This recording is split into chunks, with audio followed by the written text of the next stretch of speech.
masih di KSBSI Jambi TV bersama Bung Gordon Tobing, Ketua DPC Evukatan KSBSI Kota Jambi.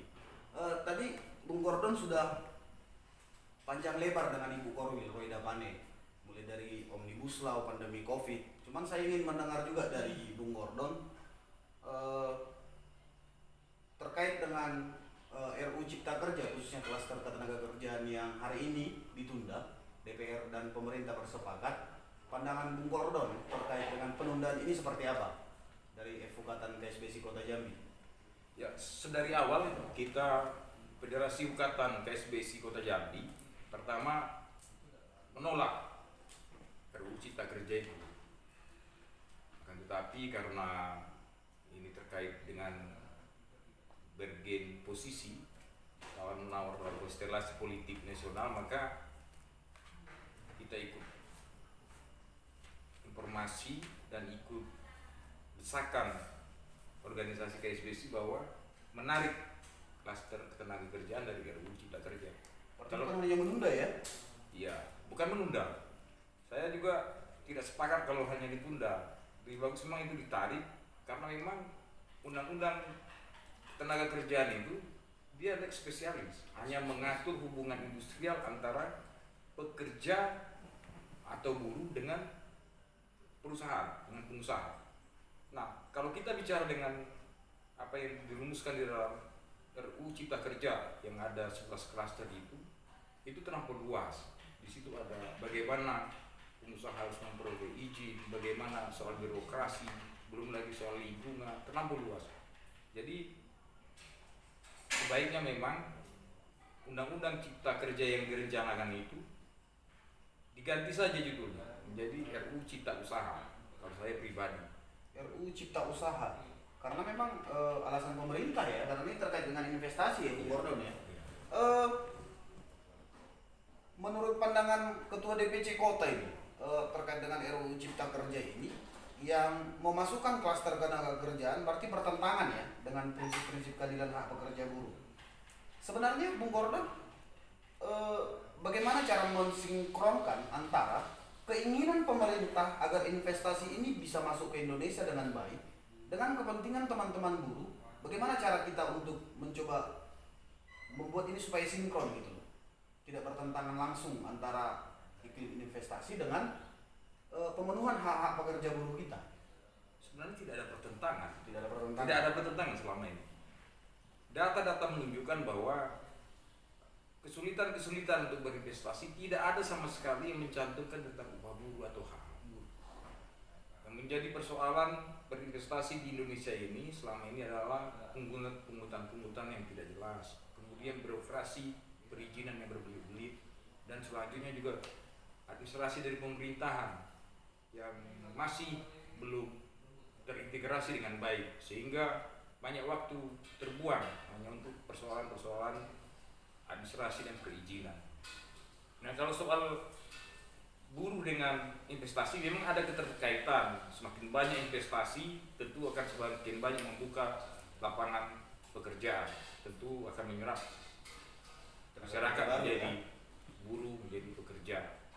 Tetapi poin yang paling penting itu sebenarnya semangatnya dari awal Omnibus Law ini, Presiden pernah mengatakan bahwa akan menyederhanakan birokrasi perizinan untuk mempermudah iklim investasi. Itu poinnya ya? Itu poinnya, bukan meniadakan atau mengurangi hak-hak pekerja yang selama ini sudah berjalan cukup baik. Jadi kalau hari ini ada aturan yang ditarik terkait dengan ketenagakerjaan dalam RUU Cipta Kerja ini, itu sebenarnya tidak sama semangatnya dengan awalnya Presiden menyampaikan dalam pidatonya ketika dilantik kedua kalinya ya? Kalau menurut saya itu tidak sama.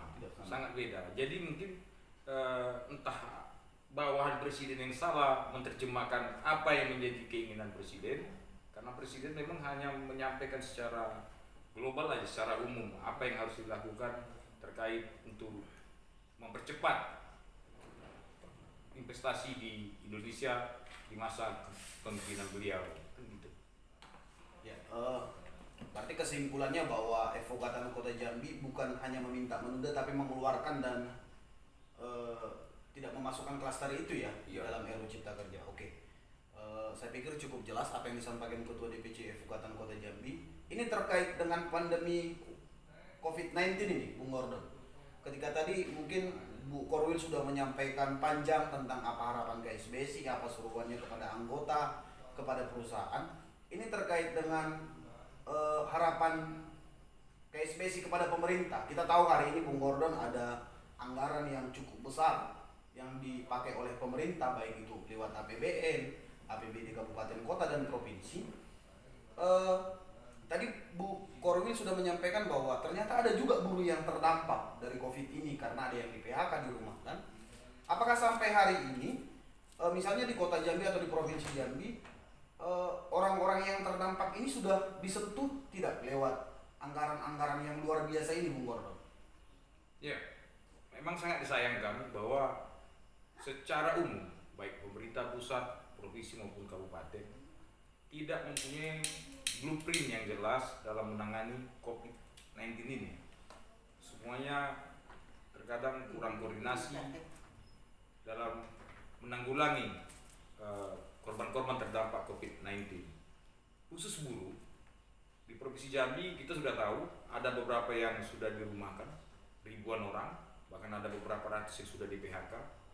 Bukan hanya sekedar, kita bukan bicara hanya anggota KSBSI, tapi secara global, buruh dan seluruh pekerja di Provinsi Jambi, terutama yang terkait dengan sektor pariwisata, makanan, minuman dan perhotelan seperti restoran-restoran. Kita sangat menyayangkan ada penyalahgunaan istilah bagi pelaku-pelaku usaha merumahkan karyawan itu dengan tidak membayar hak-hak pekerja atau buruh.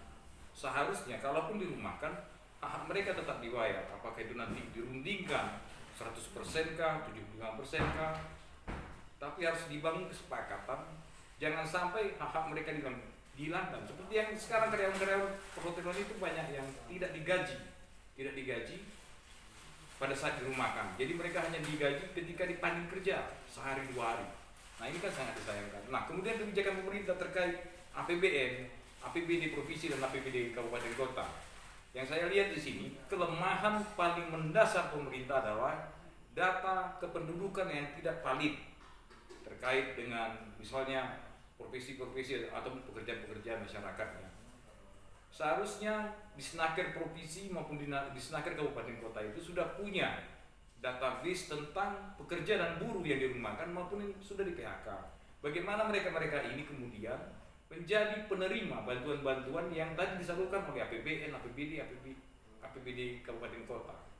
Nah selama ini terjadi, kita lihat di masyarakat, faktanya adalah banyak bantuan itu seakan-akan hanya disalurkan saja begitu saja, kurang tepat sasaran. Seakan-akan pemerintah hanya peduli dalam tanda kutip ini pencitraan menurut Pak Gordon? Bukan pencitraan, tapi bagaimana mereka hanya mau menunjukkan bahwa mereka mampu memanfaatkan anggaran yang sudah tersedia, walaupun memang di lapangan itu tidak tepat sasaran.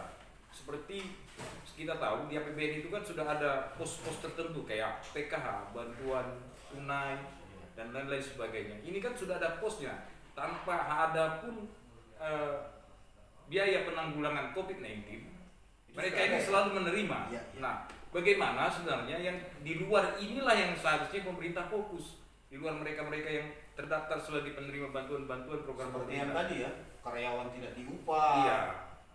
Karyawan tidak diupah yang dirumahkan. Kan itu sudah sesat pikir itu para pelaku usaha itu. Seharusnya kalaupun dirumahkan, hak-hak mereka itu tidak boleh ditiadakan. Nah, kalau sudah terdata ini, mereka yang dirumahkan dan hak-haknya tidak diberikan, inilah yang paling layak seharusnya menerima juga bantuan-bantuan terkait dengan penanggulangan COVID-19.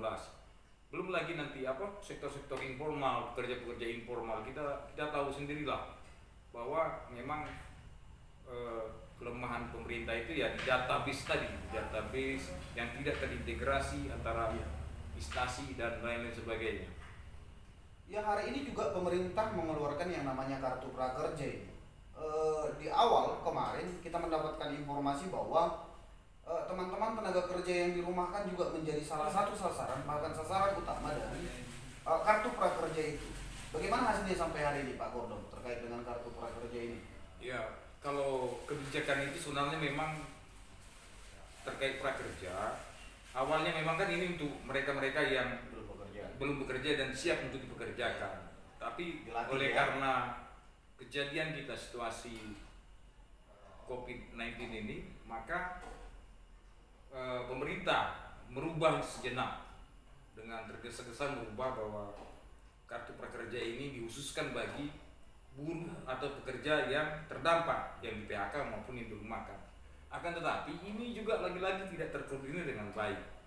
Ketika dibuka secara Luas ya. luas pendaftaran melalui online, kita tahu bahwa informasi mengenai pendaftaran prakerja melalui online tentu kita punya kelemahan bagi para buruh dan pekerja, karena waktu kita tersita untuk bagaimana memikirkan istri makan, tidak terpikir bagaimana cara mendaftar kartu prakerja dengan baik dan benar.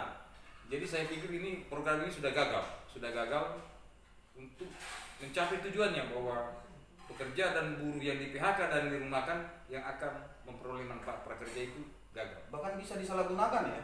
Bahkan misalnya teman-teman yang informasi yang kita terima ini, dia bukan pencari kerja, dia bukan buruh yang dirumahkan, tapi itu juga mendaftar ini. Nah, Bahkan sampai mengantri sampai jam 2 subuh ini Pak Gordon. iya, itu yang saya bilang tadi, bahwa sudah kebablasan pemerintah ketika membuka ini secara online. Seharusnya kan lebih bagus dia sesuai skenario awal membuat posko-posko kartu prakerja di beberapa provinsi, di setiap provinsi misalnya. Disnaker lah ya.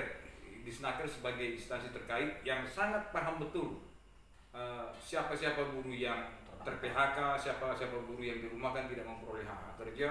Kemudian mereka inilah yang menginput data-datanya untuk didaftarkan sebagai peserta kartu prakerja. Nah, kalau ini bisa dijalankan, saya yakin itu akan tepat sasaran. Nah, kemudian metode pengawasannya bagaimana? Ya, pemerintah harus merekrut pengawas-pengawas independen untuk ditempatkan di masing-masing instansi terkait yang tadi bekerja, sehingga tidak ada penyalahgunaan wewenang dengan memasukkan nama-nama kerabat-kerabat terdekat. Sebagai fungsi kontrol lah ya, Iya. agar program ini juga tepat sasaran Iya. ya. Terakhir mungkin Bung Gordon, secara organisasi apa harapan dari Bung Gordon kepada pemerintah terkait dengan anggaran itu tadi? Apa harapan dari Bung Gordon ke depan kepada pemerintah terkait dengan teman-teman yang terdampak ini, khususnya masyarakat pekerja buruh kita di kota ataupun provinsi Jambi atau Indonesia secara umum, Bung Gordon? Iya, saya pikir itu tadi, karena tadi sudah saya ungkapkan bahwa banyak karyawan-karyawan atau pekerja buruh yang dirumahkan tanpa disertai pemberian hak yang sewajarnya. Oleh karena itu memang harus ada kinerja aktif dari instansi terkait, dalam hal ini mungkin pengawas-pengawas tenaga kerjaan yang mendeteksi berapa orang buruh pekerja yang dirumahkan tidak memperoleh haknya, sehingga ini bisa didata kemudian menjadi peserta yang memperoleh manfaat dari biaya penanggulangan COVID-19 maupun dari APBN, APBD provinsi dan APBD kabupaten kota. Itu yang perlu penekanan kita dari bawah dulu, dari dinas kabupaten, kota, kemudian berjenjang ke provinsi dan selanjutnya ke pusat. Karena memang pusat kalau soal data di lapangan mereka kurang paham lah. Hanya tahunya itu data yang terinput, ya sudah salurkan sesuai dengan data yang masuk begitu. Tapi yang paling penting itu di kabupaten kota sebagai pelaksananya, Agar datanya valid ya. agar datanya valid. Demikian wawancara singkat saya dengan Bung Gordon Tobing selaku Ketua DPC Evokatan Kota Jambi. Catatan KSBC TV Jambi hari ini adalah bahwa pemerintah jangan sampai melupakan bahwa ada salah satu masyarakatnya, yaitu masyarakat pekerja buruh yang juga terdampak dengan pandemi COVID-19 ini. Harapan kita pemerintah juga membuka ruang untuk memberikan perhatian kepada masyarakat pekerja buruh kita, untuk memberikan juga sedikit hak kepada mereka agar nantinya penyaluran anggaran yang begitu besar menjadi tepat sasaran. Jangan sampai data yang diinput hari ini oleh pemerintah tumpang tindih. Jangan sampai ada satu orang menerima 5 bantuan, padahal di tempat lain ada masyarakat yang juga terdampak tidak mendapatkan sama sekali. Ini menjadi catatan KSBC Jambi TV hari ini kepada pemerintah. Mudah-mudahan pemerintah bisa mendengar apa yang menjadi keluhan dari masyarakat pekerja buruh khususnya di Kota Jambi dan Provinsi Jambi. Saya Hendra Ambarita dari KSBC Jambi TV melaporkan. Tunggu tayangan selanjutnya. Terima kasih.